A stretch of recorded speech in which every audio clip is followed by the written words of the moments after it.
Ngiyanibingelela bafowethu nanibodadewethu, bomama nanibobaba, bomkhulu nanibogogo. Izolo umvangeli uDube, umvangeli uMantengu bakwaMpukunyoni bonke, umvangeli uMdluli lo hamba nobaba, umfundisi uShozi waseMangangeni lo hamba nobaba, kanye nomfundisi uMlungwana bayile enkosini uNyazi lwezulu bayobika umsebenzi owenziwe yinina.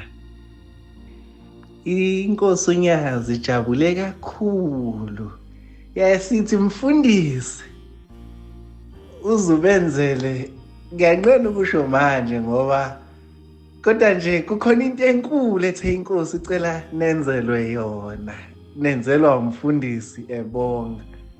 So nje inkosi bafethu angiyazi ngayithini le ndaba, kodwa ibisithi-ke ngathi inkosi nganibusisa.